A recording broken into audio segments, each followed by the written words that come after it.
सावित्री ने यमराज के मृत्युपाश से अपने पति सत्यवान को कैसे मुक्त करवाया, जानने के लिए सुनते हैं सावित्री के पतिव्रत धर्म की ये दिव्य कथा। प्राचीन काल में मद्र देश में अश्वपति नाम के एक धर्मात्मा राजा राज्य करते थे। वे न्यायप्रिय, दानी और तपस्वी स्वभाव के राजा थे, लेकिन उनके जीवन में एक बड़ा दुख था। उनके कोई संतान नहीं थी। संतान प्राप्ति के लिए राजा अश्वपति ने वर्षों तक कठोर तप किया और माता सावित्री की आराधना की।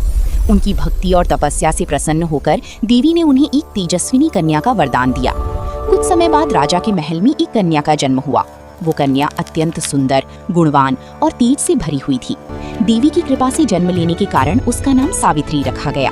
सावित्री बचपन से ही अत्यंत बुद्धिमान, धैर्यवान और धर्मपरायण थी। जब सावित्री विवाह योग्य हुई, तब राजा अश्वपति ने उन्हें स्वयं अपना वर चुनने की अनुमति दी। सावित्री अनेक राज्यों और आश्रमों में गईं। इसी यात्रा के दौरान उन्होंने वन में रहने वाले सत्यवान को देखा। सत्यवान एक वनवासी राजकुमार थे। उनके पिता द्युमत्सेन कभी एक शक्तिशाली राजा थे, लेकिन शत्रुओं ने उनका राज्य छीन लिया था। द्युमत्सेन अंधे हो चुके थे और अपनी पत्नी तथा पुत्र सत्यवान के साथ वन में जीवन बिता रहे थे। सत्यवान रूप, गुण, बल, विनम्रता और धर्म में अद्वितीय थे।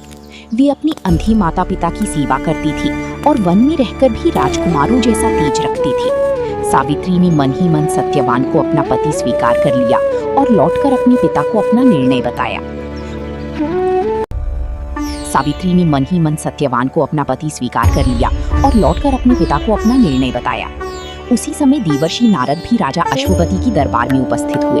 उन्होंने सत्यवान की गुणों की बहुत प्रशंसा की, लेकिन साथ ही कठोर सत्य भी बताया। उन्होंने कहा कि सत्यवान अत्यंत गुणवान है, परंतु उनकी जीवन की अवधि बहुत कम है। 1 वर्ष के भीतर उनका देहांत होना निश्चित है। ये सुनकर राजा अश्वपति चिंतित हो गए। उन्होंने सावित्री को समझाया कि वो किसी दूसरे योग्य वर का चयन कर ले, लेकिन सावित्री अपने निर्णय पर अडिग रही। उन्होंने धर्म और संकल्प को सबसे ऊपर रखा। उन्होंने मन से सत्यवान को पति मान लिया था। राजा ने बेटी के दृढ़ निश्चय को देखकर उसका विवाह सत्यवान से कर दिया। विवाह के बाद सावित्री राजमहल के सुख छोड़कर वन में आ गईं। उन्होंने अपने सास ससुर की सेवा को ही अपना धर्म माना। वे बिना किसी शिकायत के वन का जीवन जीने लगी। सत्यवान के साथ उनका जीवन प्रेम, सेवा और त्याग से भरा हुआ था।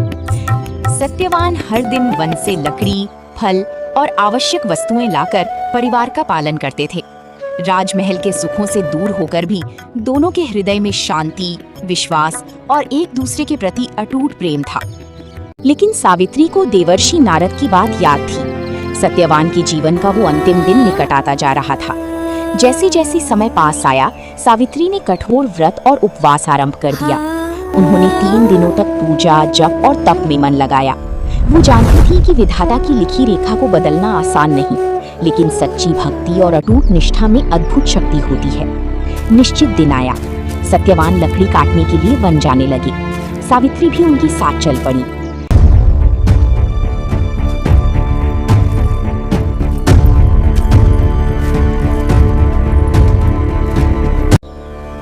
सत्यवान वन में लकड़ी काट रही थी कि अचानक उनके सिर में तीव्र पीड़ा होने लगी।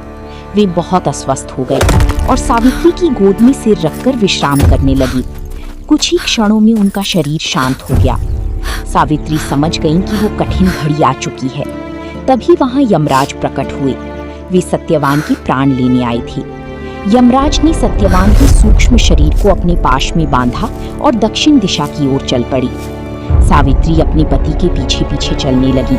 यमराज ने उन्हें लौट जाने का संकेत दिया, क्योंकि मृत व्यक्ति के साथ कोई जीवित मनुष्य नहीं जा सकता।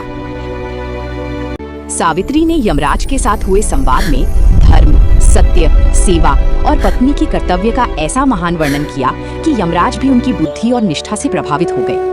उन्होंने सावित्री को सत्यवान के जीवन को छोड़कर कोई भी वर मांगने को कहा। सावित्री ने अपने ससुर द्युमत्सेन की आंखों की ज्योति और उनका खोया हुआ राज्य वापस मांगा। यमराज ने ये वर दे दिया, लेकिन सावित्री वहीं नहीं रुकी। वे फिर भी यमराज के पीछे चलती रहीं। उनकी भक्ति और धैर्य देखकर यमराज ने उन्हें दूसरा वर मांगने को कहा। सावित्री ने अपने पिता अश्वपति के लिए 100 पुत्रों का वर मांगा। यमराज ने ये वर भी दे दिया। सावित्री फिर भी नहीं लौटी। उनकी निष्ठा देखकर यमराज ने उन्हें तीसरा वर मांगने को कहा। इस बार सावित्री ने अपने लिए 100 पुत्रों का वर मांग लिया। यमराज ने ये वर भी दे दिया, पर तभी उन्हें समझ आया कि सत्यवान के बिना ये वर पूरा नहीं हो सकता। सावित्री की बुद्धि, धर्म और अटूट पतिव्रत से प्रसन्न होकर यमराज ने सत्यवान के प्राण लौटा दिए। सत्यवान जीवित हो उठे, द्युमत सेन की आंखों की ज्योति लौट आई, उनका राज्य वापस मिला और राजा अश्वपति को भी पुत्रों का वर प्राप्त हुआ। इसी दिव्य कथा की स्मृति में वट सावित्री व्रत किया जाता है, जहाँ वट वृक्ष की पूजा पति की लंबी आयु, परिवार की रक्षा और अखंड सौभाग्य के लिए की जाती है।